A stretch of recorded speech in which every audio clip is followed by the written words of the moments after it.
Let us begin.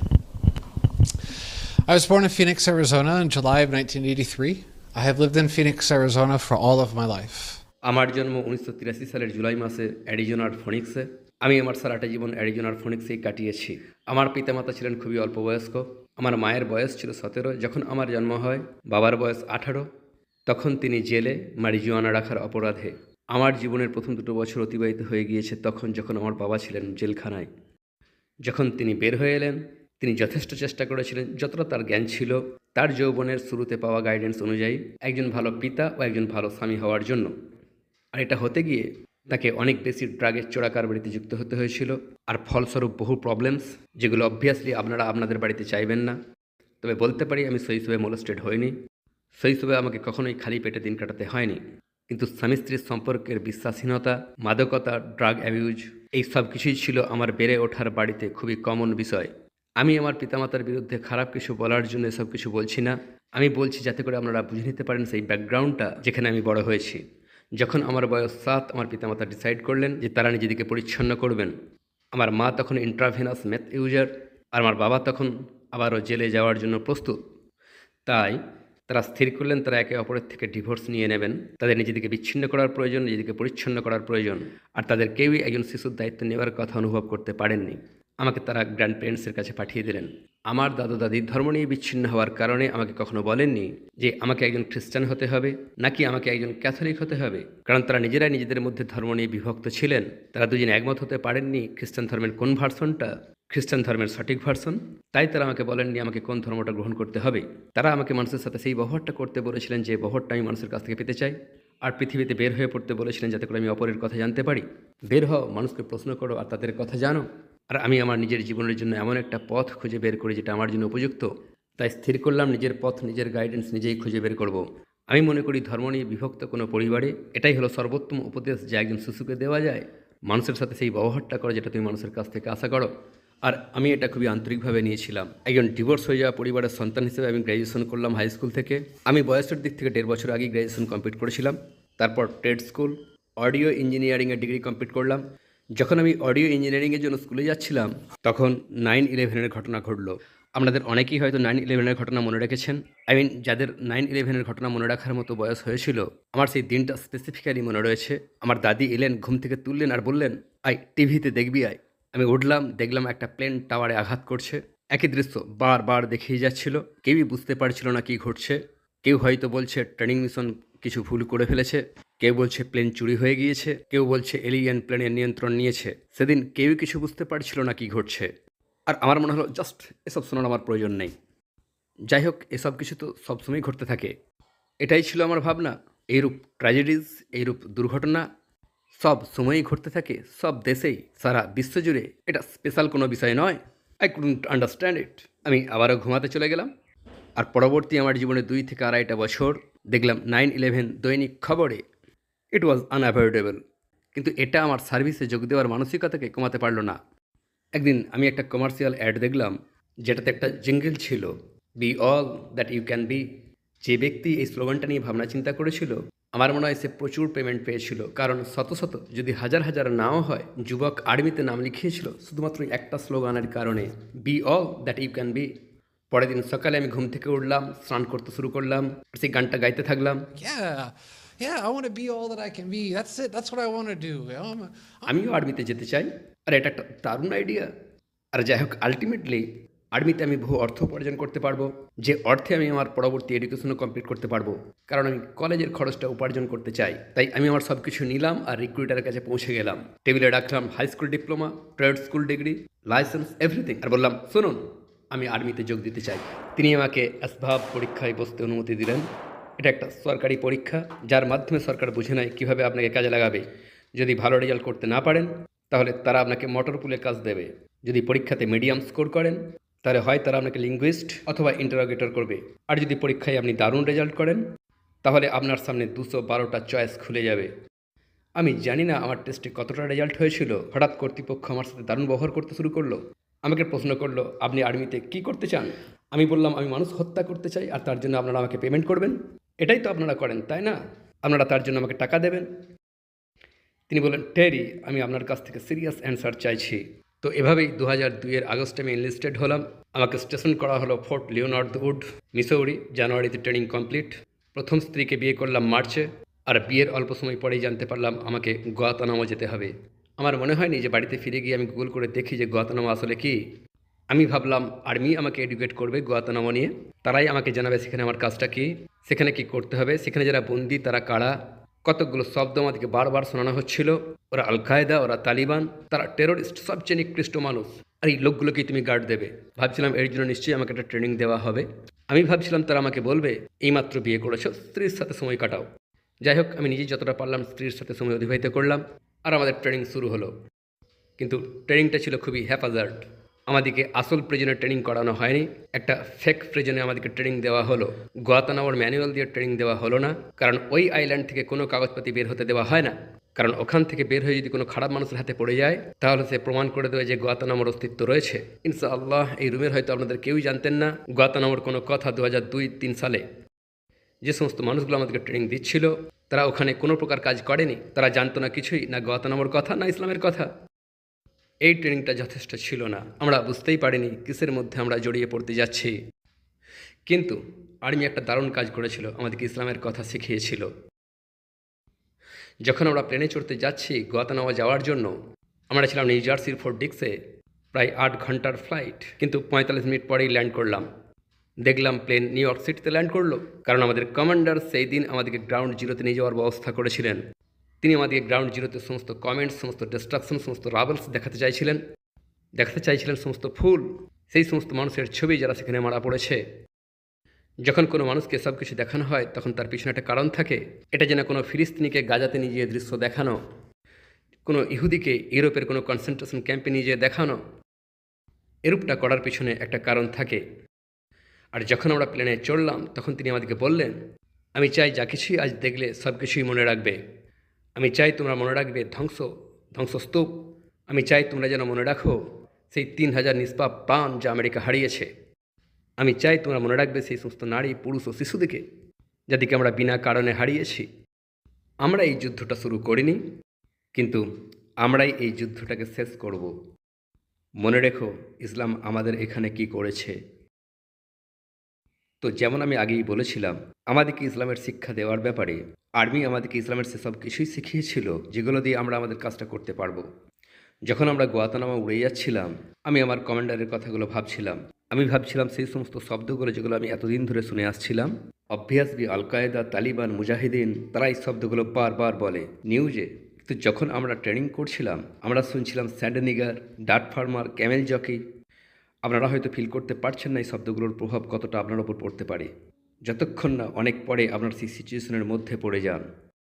এমনকি ট্রেনিংয়েও এই শব্দগুলো যখন ব্যবহার করা হয় তখন একজন মানুষকে অমানবিক করে তোলা হয়। এটা একটা কন্ডিশনিং। তাই গুয়াতানামো পৌঁছানোর আগেই তাদেরকে অবজেক্টস হিসেবে দেখা শুরু করে দিয়েছিলাম, মানুষ নয় অবজেক্টস। যখন আমরা গুয়াতানামোতে ল্যান্ড করলাম ক্যাম্প দেখে আমরা একটু হতাশ হলাম। দেখলাম তাদের হাতে কোনো সোর্স নেই, তারা কোনো ঘোড়ার পিঠেও চেপে নেই, তাদের কেউ যে 500 পাউন্ড তুলতে পারবে এমনটা নয়। আমার আন্ডারে ছিল 780 জন মানুষ সারা পৃথিবীর 46টা কান্ট্রি থেকে। তাদের মধ্যে সবচেয়ে ছোটোর বয়স 12 আর তাদের সবচেয়ে বড়োর বয়স 77। আর তাদের ইউনিফিং অ্যাসপেক্টটা, তাদের সবার মধ্যে মিলটা হলো যে তারা সিম্পলি একটা কথা বলেছিল, লা ইলাহা ইল্লাল্লাহ, তাদের জীবনের কোনো একটা সময়ে। এমনটা নয় যে তাদের মধ্যে কেউ সালাফি ছিল, না তাদের কেউ ছিল ওয়াহাবি, না তাদের কাছে বই ছিল মোহাম্মদ সাইদ আল কাতানির অথবা অন্য কারোর। তারা ছিল সিম্পলি মুসলিম। আমি আগেই বলেছি আমাদের ট্রেনিংটা ছিল খুবই ইনঅ্যাডিকুয়েট। আমরা সেখানে পৌঁছে বুঝতেই পারিনি যে আমরা ঠিক কী করছি। আমরা প্রায় ভুল করা শুরু করলাম। আর যখন আমরা ভুল করি, যখন গার্ড একটা ভুল করে, তখন সেটা বন্দির অপরাধ। সব সময়ই বন্দির অপরাধ। গার্ড বন্দির হাতে হ্যান্ডকাপ পরাতে ভুলে যায় আর সুপিরিয়র দেখে নিল যে বন্দির হাতে হ্যান্ডকাপ ঠিকভাবে পরানো নেই, সব সময় এটা বন্দির অপরাধ, কারণ ওটা পালিয়ে যাওয়ার প্রচেষ্টা। আর যখন কেউ পালিয়ে যাওয়ার চেষ্টা করে তখন সেই বন্দিকে পিপার স্প্রেতে ঢেকে দেওয়া হয়। 4 জন মানুষ ঝাঁপিয়ে পড়ে তাকে মাটিতে চেপে ধরা হয়। এই কাজে তার কয়েকটা হাড়ও ভেঙে যায়। তারপর তার দাড়ি কেটে দেওয়া হয়, কঠিনভাবে বাঁধা হয়, কংক্রিটে 1-2 ঘন্টা ফেলে রাখা হয় যতক্ষণ না সে শান্ত হয়, কারণ গার্ড ঠিকভাবে চেন দিয়ে বাঁধতে ভুলে গিয়েছিল। তাই বন্দিরা নিজেরাই আমাদেরকে শিখিয়ে দিয়েছিলেন অলমোস্ট সাথে সাথেই কীভাবে আমাদেরকে কাজ করতে হবে। তারা নিজেদের স্বার্থে আমাদের কাজ শিখিয়ে দিয়েছিল। বিভিন্ন কর্মকর্তা এসে আমাদেরকে বিভিন্ন অর্ডার্স দিয়ে যেতেন। বলতেন আপহোল্ড দ্য লিবার্টি, ন্যায় বিচারের জন্য উঠে দাঁড়াও, আর এক একজন আমেরিকা হয়ে যাও। আরও আসতো আমেরিকার মিলিটারি ইন্টেলিজেন্স আর বিদেশি ইন্টেলিজেন্সের বিভিন্ন দল। তারা নির্দিষ্ট কিছু গুরুত্বপূর্ণ বন্দীদের জন্য আমাদেরকে বলতো, শুনুন বুঝলেন, আমি চাই ওই বন্দীটাকে আজ রাত 8টায় মুভ করাতে, আর তারপর 8:30টায়, তারপর 9টায়, 9:30টায়, 10টায়, 10:30টায় অ্যান্ড সো অন। আমি চাই পরবর্তী 4-5 দিন এভাবেই ওকে মুভ করাও, একটা সেল থেকে অন্য সেলে প্রত্যেক আধ ঘন্টা অন্তর, তারপরে অন্য ব্লকে, তারপর অন্য একটা ব্লকে। আমরা এটাকে বলতাম ফ্রিকোয়েন্ট ফ্লায়ার প্রোগ্রাম। আইডিয়াটা হলো একটা মানুষকে সব সময় দাঁড় করিয়ে রাখা 1 মাসের জন্য, আলটিমেটলি তাদেরকে বাধ্য করা যাতে করে সেই কাগজে তারা সই করে, তাদের ইচ্ছা মতো কাগজে, যাতে করে তাদের বিরুদ্ধে কেসটাকে দাঁড় করানো যায়। এখানে যা কিছু খবরের কাগজে শুনেছেন সব কিছুই ঘটে, তা সেই খবরটা ফক্সেই পান, CNN, আল জাজিরা, BBC, যেখানেই খবরটা পড়ুন না কেন, জানুন না কেন, গুয়াতানামো নিয়ে যে খবরটা আপনি পড়েছেন, যতটা ভয়ানকই আপনার মনে হোক না কেন, আমি নিশ্চিত করছি সে সব কিছুই ঘটেছে। আর তার থেকেও অনেক অনেক বেশি নিকৃষ্ট ঘটনা, যেগুলো আপনাদের শোনার প্রয়োজন নেই। আল্লাহর এই ঘরে সেসব জিনিস আলোচনা করে কোনো লাভ হবে না। I sort of felt the conflict of interest almost immediately. এক প্রকার শুরুতেই আমার মনে দ্বন্দ্বের সৃষ্টি হয়েছিল। ওখানে ল্যান্ড করার পরেই আমার কোনো কিছু ঠিক বলে মনে হচ্ছিল না, ওই পরিবেশের কোনো কিছু সঠিক বলে মনে হচ্ছিল না।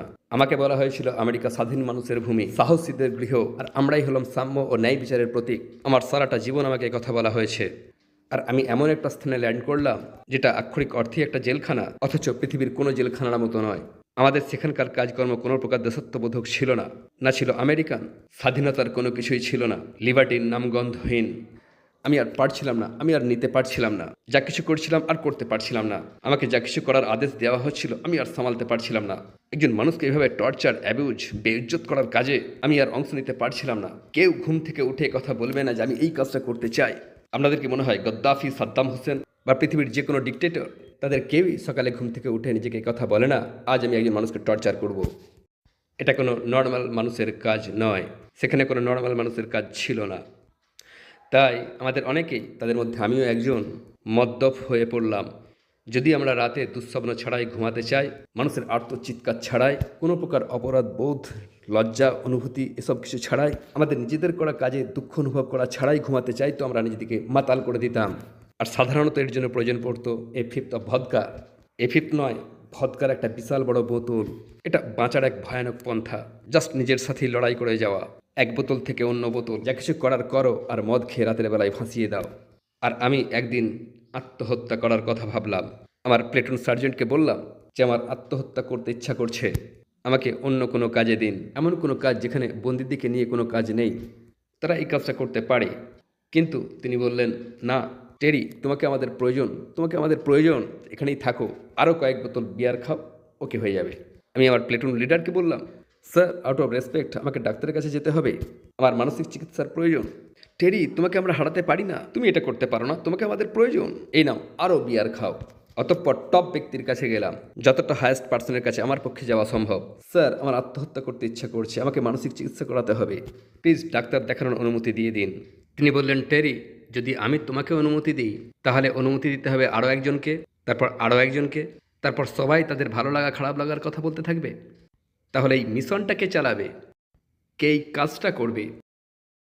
বিয়ারের পরিমাণ আরও একটু বাড়িয়ে দাও, চালিয়ে যাও। আমার অবস্থা করুন, যারা যারা এখানে কাজ করছে সবার অবস্থাই করুন, তাদের সবাই এখানে মদ আর ডিপ্রেশনের শিকার। আর একদিন আমি খেয়াল করলাম ওই সমস্ত মানুষগুলো যাদেরকে আমরা টর্চার করছি, অ্যাবিউজ করছি, তারা আমাদের মতো অতটা অসহায়, করুণ নয়। আর এটাই আমার কাছে কেমন জটিল হয়ে উঠেছিল। হল আমি নিজে এই ক্যাম্পের ভিতরে যাই মাত্র 8 ঘন্টার জন্য, আর এই 8 ঘন্টা আমাকে কঠিন পরিশ্রম করতে হয় না, আমি সবসময় কাজের ফাঁকে ধূমপান করতে চলে যাই। অথচ আমার অবস্থা করুন, আমি এখানে কাজ করি, তারপর চলে যাই, তারপর মদ্যপান করি, যা ইচ্ছে তাই করি, ভিডিও গেম খেলি, পর্ন মুভি দেখে যা চাই তাই করি। আর আমার অবস্থা করুন। আর ওই লোকগুলোর শুধু আছে টুথপেস্ট আর টুথব্রাশ, খাঁচাই বন্দি, দিনে 24 ঘন্টা, আর তোমরাই আছো শান্তিতে। And you're happy? I couldn't understand this. এটাই আমি বুঝতে পারছিলাম না এরা উঠছে, তারপর নামাজ পড়ছে গুয়াতানামোতে, মারা পড়বে যেখানে। গুয়াতানামো এটাই তো জীবনের শেষ প্রান্ত। এটার অর্থটা আসলে কি আমি কিছুতেই বুঝতে পারছিলাম না। আর তখন আমি ছিলাম একজন খুব স্ট্রং এথেইস্ট। তখন পর্যন্ত আমার ধর্ম নিয়ে অধ্যয়ন আমাকে এই কথাটা শিখিয়েছিল যে গড হলেন সবচেয়ে বড় কিলার, তিনি সবচেয়ে বড় খুনি। গডের নামেই সবচেয়ে বেশি মানুষ মারা পড়েছে, অন্যান্য সমস্ত মৃত্যুর যৌথ সংখ্যার থেকেও বেশি। দ্য খ্রিস্টান church and every other church, প্রত্যেকটা ধর্ম যেন একটা রক্তাক্ত সাম্রাজ্য। And I had a very ধর্মের সাথে আমার কোনো প্রকার সম্পর্ক রাখতে চাইছিলাম না, নাথিং, নট অ্যাট অল। অথচ এই মানুষগুলো দে আর হ্যাপি। আমাকে জানতেই হবে, আমাকে খুঁজে বের করতেই হবে। ইংরেজি বলতে পারা এমন যে কোনো বন্দী আমি তাকে জিজ্ঞাসা করব। একজন ইংল্যান্ডের বন্দী পেলাম, দৈনিক তোমরা কিভাবে ওঠো আর নামাজ পড়ো? তিনি বললেন, এটা তো আল্লাহর পরীক্ষা, আল্লাহ আমাদেরকে পরীক্ষা করছেন। আল্লাহ আবার কে? আমি কিছুই জানতাম না। তিনি কে ছিলেন, আর ওটাই বা কি? দিন। what's Dean? I didn't know any of these words. I decided, maybe I'll find another detainee who speaks English. আমি অপর এক বন্দীকে দেখলাম যে সম্ভবত তুরস্কের, ভালোই ইংরেজি বলেন। প্রশ্ন করলাম, কীভাবে তোমরা রাতে উঠে নামাজ পড়তে পারো এরূপ স্থানে? তিনি বললেন, জাস্ট আল্লাহ আমাদের ইমানের পরীক্ষা করছেন। বিশ্বাস, ওকে বুঝতে পারলাম, বিশ্বাস, ফেথ। আল্লাহ, ওকে বুঝতে পারছি তিনি গড। মোটামুটি বিষয়টা আমি বোঝাতে পারলাম। গড, তারা মনে করে গড তাদেরকে পরীক্ষা করছে। তারপর আরও একটা বন্দি, আরও একজন বন্দি আমাকে বললেন সাহাবা। তারা আমাকে শোনালো আনসারদের কথা, তারা আমাকে সাহাবাদের কথা শোনালো, আমার সমস্ত প্রশ্নের উত্তর দিল। কিন্তু বিষয়টা দাঁড়ালো একটাই, এটা একটা পরীক্ষা। আবার অন্য একজন বন্দি আমাকে বললেন, এটাই কি তোমাদের চূড়ান্ত কষ্ট দেওয়া? এর থেকেও খারাপ থাকলে নিয়ে এসো, ইনশাল্লাহ সহ্য করতে পারবো, নিয়ে এসো। প্রথমে আমার মনে হলো এটা একটা ধৃষ্টতা। তুমি সেই মানুষদিকে বলছো তোমাকে আরও যন্ত্রণা দিতে, আরও বেশি টর্চার করতে, যারা তোমাকে টর্চার করার জন্যই আছে। Really? But then when I thought about it a little bit later, I realized how much confidence he had. অল্প সময় পরে আমি বুঝতে পারলাম তার যথেষ্ট আত্মবিশ্বাস ছিল। তিনি জানতেন একদিন সব কিছুই ঠিক হয়ে যাবে, তাই তিনি ফাইন, তিনি কনফিডেন্ট। কারণ তার অন্তরে ছিল শান্তি, কারণ তিনি ছিলেন মুসলিম, কারণ তিনি আল্লাহর ইচ্ছার কাছে নিজেকে সমর্পণ করেছিলেন, তাই তিনি আর কিছুই কেয়ার করছিলেন না। আর এই মানুষগুলো শুধু একটা জিনিসই চাইতেন, তাদের 5 ওয়াক্ত নামাজ। তাদের কিছুই এসে যেত না যদি আমরা তাদের গোপনাঙ্গ কেটে দিতাম, অথবা কফিনে ঘন্টার পর ঘন্টা ঢুকিয়ে রাখতাম, মিলিটারির কুকুরদের ঘেয়ের সামনে ফেলে দিতাম যারা তাদেরকে চিবাতো, তবুও তাদের কিছুই এসে যেত না। শুধু তাদেরকে 5 ওয়াক্ত নামাজ পড়তে দেওয়া হোক, তাতেই তারা সন্তুষ্ট। যেদিন 5 ওয়াক্ত নামাজ, সেদিন দারুণ একটা দিন। আমার মনে হতে শুরু করলো নিশ্চয়ই ইসলাম নামক জিনিসটা অন্য কোনো কিছু, এমন কিছু যা আর্মি আমাকে বলেনি, খবরের চ্যানেলগুলো যা কিছু বলেছে তার থেকেও বেশি কোনো কিছু। আমার অস্বস্তি হলেও আমি এই কথা স্বীকার করতে পারি যে আমি ইসলামের কিছুই জানতাম না যখন আমি গুয়াতানামাতে এসেছিলাম। I grew up in the American system. I went to a school here, all of my schooling in this country. I knew nothing about Islam when I went to Guantanamo. তাই দেখতে পেলাম এমন একটা ধর্ম যা দান করছে মানুষগুলোকে সবচেয়ে ভয়ানক আর নিকৃষ্ট যন্ত্রণা আর অ্যাবিউজকে সহ্য করার শক্তি। তাদের রয়েছে এটাকে ওভারকাম করার শক্তি, এটাকে ডিল করার শক্তি। আমারও ওটা চাই, ওদের মতো কনফিডেন্স আমারও চাই। আমিও চাই ওদের মতো মানসিক শক্তি, ওদের মতো শান্তি আমিও চাই। কিন্তু এগুলোকে আমি ধর্মের সাথে মেলাতে পারছিলাম না। I couldn't do it. তাদেরকে প্রশ্ন করা শুরু করলাম, তোমরা কেন এভাবে নামাজ পড়ো? তোমরা এত নামাজ কেন পড়ো? ঘুম থেকে উঠলে নামাজ পড়লে কয়েক ঘন্টা পর আবারও নামাজ। আগের নামাজটা কি তোমরা ভুল করেছিলে, মনে পড়ে গেছে তাই আবারও নামাজ? না, এটাও তো হতে পারে না, তোমরা তো সবাই নামাজ পড়ছো। ওকে, আবার শুক্রবারের বিষয়টা কি? তোমরা সবাই সমবেত হয়ে যাও, একজন আরবিতে কথা বলছো, অপরজন উর্দুতে, সবাই শুক্রবারে সমবেত, আর সবাই মিলে একটা ল্যাঙ্গুয়েজেই নামাজ। এই বিষয়টা কি? কল্পনা করুন আপনার মনে কোন কোন প্রশ্নগুলো আসতে পারে যদি আপনি জীবনে প্রথমবার ইসলামকে দেখেন। কল্পনা করার চেষ্টা করুন সেই সমস্ত লোকগুলোকে প্রথমবার দেখার কথা কল্পনা করুন, যারা তাদের ধর্মকে এতটা সিরিয়াসলি নেয়, যাদের কাছে ধর্ম তাদের শ্বাস প্রশ্বাসের মতোই গুরুত্বপূর্ণ। আমি যখন তাদেরকে প্রশ্নগুলো করছিলাম তারা রেগে যাচ্ছিল না, তারা বিরক্তও হয়নি, আপসেটও হয়নি। না, তারা আমাকে ইসলামের দাওয়াতও দেয়নি।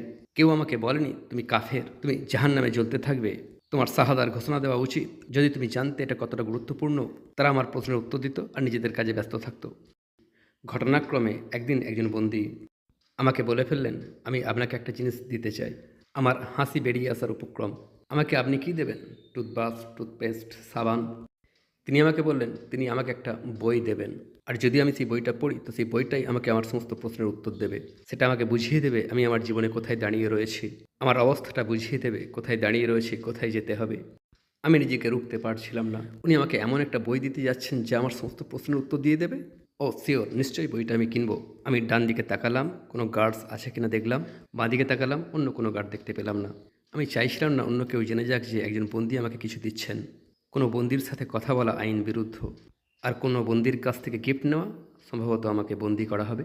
যদিও সেটা কোরআন হয়েও থাকে, আমি সেলের দরজাটা খুললাম, তিনি পোলাইটলি আমার হাতে কোরআনটা দিলেন। আমি কুইকলি লুকিয়ে ফেললাম। কাজ শেষ করলাম, ছুটলাম সিঁড়ি দিয়ে উপরে, বিছানায় ডাকলাম, স্নান করলাম আর শুয়ে পড়লাম। ঘুমাবার চেষ্টা করলাম, কিন্তু আমার অপরাধ বোধ জেগে উঠল। নিজেকেই প্রশ্ন করা শুরু করলাম, আমার হাতে রয়েছে এই কোরআন। প্রত্যেক বন্দী নিজের ভাষায় একটা কোরআন পায়, আর আমার হাতে রয়েছে তার কোরআন। তাই আমার মনে হলো আমার তো ওটা পড়ে দেখা উচিত। আমি কোরআনটা তুলে নিলাম, পড়া শুরু করলাম। পরের দিন কাজ শেষ, বাড়ি ফিরলাম, পড়া শুরু করলাম। তারপরের দিন আমার ছুটি, আমি কোরআন পড়লাম। আর তারপরের দিনও ছুটি, আমি কোরআন শেষ করে ফেললাম। আমি ইতিমধ্যেই বাইবেল পড়েছি, কম্পারেটিভ স্টাডিজ করেছি, তোড়া পড়েছি, তোড়া আর গসপেলের কম্পারেটিভ স্টাডিজ। খ্রিস্টান ধর্ম নিয়ে পড়াশোনাও করেছি, ইন্ট্রো করেছি। ওয়েস্টার্ন রিলিজনগুলো নিয়ে যথেষ্ট ধারণা রয়েছে, ইস্টার্ন রিলিজনগুলো নিয়েও কিছু ধারণা রয়েছে, Hinduism, Buddhism, Taoism and what not. যে করেই হোক, ইসলাম আমার দৃষ্টির বাইরে সবসময় রয়ে গিয়েছিল। আমি এই ধর্মের কথা কখনোই শুনিনি, কিন্তু যখন আমি কোরআন পড়া শেষ করলাম, নিজেকেই বলতে শুরু করলাম, এটাই প্রথমবার আমি কোনো একটা ধর্মীয় বই পড়লাম যেটা মেক্স সেন্স। এই বইয়ের শুরু থেকে শেষ পর্যন্ত এটা সবচেয়ে সহজ ধর্মীয় লিখিত টেক্সট। আপনাকে কোনো স্কলার হতে হবে না, কোনো স্কুলেও যেতে হবে না, যে কেউ এটা পড়তে পারে আর লাভ ওঠাতে পারে। And I just think this is amazing. কোরআনের কোনো কথাকে আমি অবজেক্ট বিরোধিতা করতে পারলাম না, কিন্তু তখনও আমি ধর্মের কোনো আইডিয়ার সাথে রিকনসাইল করতে পারছিলাম না। তাই আমি এর মাঝ থেকে ইসলামকে বের করে দিলাম। মুসলিম হতে প্রস্তুত নই, কিন্তু জীবনে ইসলাম প্রয়োগ করতে প্রস্তুত। কিন্তু বেশ কিছু প্রবলেমস রয়েছে। আমি মদ্যপ, আমি ধূমপাই, আমার হাতে ট্যাটু রয়েছে, তবু কিছু পরিবর্তন করা যাক। তাই আমি চেষ্টা করলাম আমার মদ্যপানের স্কেলটা কমাতে। তারপর খেয়াল করলাম আমি তার একদমই মদ্যপান করছি না। ঘুম থেকে উঠে আমার মাথা পরিষ্কার, আমি যা কিছু করছিলাম সব কিছুই বুঝতে পারছিলাম। তাই আমার কাজটাকে আর অ্যাকসেপ্ট করতে পারছিলাম না, নিজেকে আর ভালো লাগছিল না। যা কিছুই ঘটছে সব কিছুই যুক্তি দিয়ে বুঝতে পারছিলাম। আর তখন বুঝতে পারলাম এজন্যই মুসলিমরা মদ্যপান করে না, মস্তিষ্ককে পরিচ্ছন্ন রাখতে হবে। বুঝতে পারলাম তাদের মদ্যপান না করার পিছনে যথেষ্ট কারণ রয়েছে। আমি দিনে 2 প্যাকেট সিগারেট খেতাম, কমিয়ে করলাম 1 প্যাকেট, তারপর হাফ প্যাকেট, তারপর আরও বেশি ছুটতে শুরু করলাম, আরও বেশি পুশ আপস, আরও বেশি সিট আপস। আমি আরও একটা প্রমোশন পেয়ে গেলাম। Oh, I get it. That's why those Muslims don't smoke. It's bad for you. এখন বুঝতে পারলাম এই জন্যই মুসলিমরা ধূমপান করে না, এটা মানুষের জন্য ক্ষতিকর। ব্যতিক্রম সৌদিরা। The Egyptians and the Pakistanis, and the Iraqis. That's why those Malaysians, that's why they don't smoke. It's bad for you. একজন রিভার্ট হিসেবে প্রায়শই যে প্রশ্নের মুখোমুখি আমাকে হতে হয় তা হলো, মুসলিম হতে গেলে সবচেয়ে কঠিন বিষয়টা কি? মদ ত্যাগ করা খুব কঠিন, নাকি ড্রাগস, নাকি বিবাহ বহির্ভূত সেক্স? না, একজন মুসলিম হতে গেলে সবচেয়ে কঠিন কাজটা হলো আমার জন্য প্রথমবার শাহাদার ঘোষণা দেওয়া। বেশ কয়েক সপ্তাহ ধরে আমার জীবনে ইসলাম পালন করে যাচ্ছিলাম। গোটা ডিসেম্বর মাসটা এভাবেই স্বচ্ছন্দে কাটিয়ে ফেললাম। ডিসেম্বরের শেষে বুঝে গেলাম আমি মুসলিম হতে চাই। আর আমি খুঁজে বের করলাম সেই বন্দীকে যিনি আমাকে কোরআন দিয়েছিলেন, আর তাকে বললাম আমি মুসলিম হতে চাই। এখন বলুন আমাকে কি করতে হবে? আমাকে কি মাটিতে চাঁদ আর তারা আঁকতে হবে? আর কিছু ধূপকাঠি জ্বালাতে হবে? আর কোনো মজার প্রার্থনা? বলুন কি করতে হবে? কিভাবে আমি একজন মুসলিম হতে পারি? তিনি অতি বিনয়ের সাথে আমার দিকে ঘুরলেন, আমার দিকে তাকালেন আর বললেন না। বুঝতে পারলাম না কেন তিনি না বলছেন। আমি তার সাথে বিতর্কও করতে পারছি না। গুয়াতানামোতে আর্মির একটা অদ্ভুত ধারণা রয়েছে যে মানুষগুলো কি না করতে পারে শুধুমাত্র টুথব্রাশ আর টুথপেস্ট দিয়ে। আর্মি ভাবে যে তারা পালাতে পারে আর সাঁতারে পৌঁছে যাবে আফগানিস্তান। তারা মনে করে যে এই মানুষগুলো এখানে বসেই ভয়ানক অস্ত্র তৈরি করতে পারে আর ইউনাইটেড স্টেটসকে আক্রমণ করতে পারে। It's you, whatever. So I gotta walk up and down all day and all night. তো মধ্যরাতের পরে আমি তার সেলের সামনে দাঁড়ালাম আর জিজ্ঞাসা করলাম, তাহলে তুমি আমাকে কেন কোরআন দিলে আর এখনও বলছো না? কেন তুমি আমাকে এই রাস্তায় হাঁটালে আর এখনও বলছো না? তার কারণ কি আমার হাতের এই ট্যাটুগুলো? কিছু বন্দী তো আমাকে আগেই বলেছে ইসলাম গ্রহণ করলে সব কিছুই মাফ হয়ে যায়, নো মোর, খালাস, আর করা চলবে না, খালাস। তুমি কি বলতে চাইছো আমি আমেরিকান বলে? আমি আগেই কিছু বন্দীকে এই বিষয়ে প্রশ্ন করেছিলাম, একজন আমেরিকান হয়েও কি আমি মুসলিম হতে পারি? তারা বলেছিল হ্যাঁ। তুমি কি বলতে চাইছো আমি সাদা চামড়ার বলে? এ বিষয়েও আগে প্রশ্ন করেছিলাম, তারা বলেছিল হ্যাঁ হতে পারে। Why? Why can't I be a Muslim? What's not good enough about me? তিনি আমার দিকে তাকালেন আর বললেন, আপনি কি বোঝেন আপনার কাঁধে আমেরিকার ফ্ল্যাগ রয়েছে? যদি আপনি মুসলিম হয়ে যান আপনার গোটা দেশটা আপনাকে ভিন্ন চোখে দেখা শুরু করবে। আপনার বুকে লেখা রয়েছে ইউএস আর্মি। আপনার উপরের সৈনিকরা, আপনার নিচের সৈনিকরা সবাই আপনাকে ভিন্ন চোখে দেখা শুরু করবে। I gotta question whose side you're on. আপনার আঙুলে একটা আংটি রয়েছে। আপনার স্ত্রী, পরিবার, ছেলে মেয়ে তাদের সবাই আপনাকে ভিন্ন চোখে দেখতে শুরু করবে। আপনি কি বোঝেন একজন মুসলিম হওয়ার অর্থ কী? আপনি কি বুঝতে পারছেন কোথায় ঝাঁপ দিতে যাচ্ছেন? তিনি আমার ইন্টারেস্টে কথা বলছিলেন। কিন্তু তখন আমি ১৯ বছরের, ভাবতাম আমি দুনিয়ার সব কিছু জানি। বললাম, হ্যাঁ আমি জানি কোথায় জড়াচ্ছি, আমার ২ বার কোরআন পড়া হয়ে গিয়েছে, কাম বলুন আমাকে কি করতে হবে। তিনি একটা পেন চাইলেন আর একটা ফ্রি পেপার কার্ড, আর মধ্যরাতে হাতে হ্যান্ডকাপস, অন্ধকারে তিনি শাহাদার অনুবাদ লিখে দিলেন। আর যখন তিনি তার সেলের গরাদ দিয়ে আমাকে দিচ্ছিলেন, বললেন আপনাকে এটা পাঠ করতে হবে এবং অন্তর থেকে বুঝে সুঝে, আর তাহলেই আপনি মুসলিম হয়ে যাবেন। আমি বিশ্বাস করতে পারছিলাম না, আমার মুখটা হাঁ হয়ে গেল। এটা তো লুনি টিউন কার্টুনসের মতো। আমি অন্যান্য ধর্মের কথা জানি, তাদের ধর্মের একজন হতে গেলে কি কি না করতে হয়, আর এখানে জাস্ট আমাকে এই ফ্রেজটা বলতে হবে আর আমি মুসলিম হয়ে যাব। That's that easy? I'll give you that card. What's this card say? এতটা সহজ? ওকে, কার্ডটা দাও, দেখি কি লেখা আছে। লেখা আছে আল্লাহ ছাড়া অন্য আর কোনো গড নেই, আর প্রফেট মোহাম্মদ হলেন তার মেসেঞ্জার।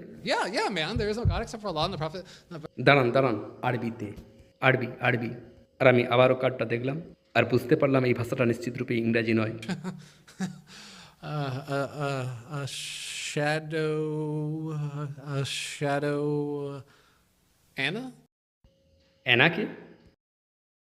আমি তো অ্যানার ব্যাপারে কোনো কিছুই পড়িনি কোরআনের কোথাও। আপনারাও কেউ অ্যানার ব্যাপারে কোনো কিছু পড়েননি, তাহলে অ্যানাকে? Oh, Anna. A shadow, Anna, la. It took me quite a number of times, but eventually, ashhadu anna la ilaha illa Allah wa ashhadu anna Muhammadan abduhu rasuluh. তার মুখটাও জ্যোতির্ময় হয়ে গেল, পাশের বন্দিরও মুখটা জ্বলে উঠল। তারা এমন সব কথা বলা শুরু করলো যার শেষে ছিল শুধু আল্লাহ। দেখলাম তারা সবাই এক্সাইটেড। Subhanallah, alhamdulillah. আমি বুঝতে পারিনি তারা কি বলছে। আমি তো সবে মাত্র 4 সেকেন্ডের মুসলিম, তবে জেনে গিয়েছিলাম যেটা বলার আমি সঠিকভাবেই বলতে পেরেছি। It's time for us to pray.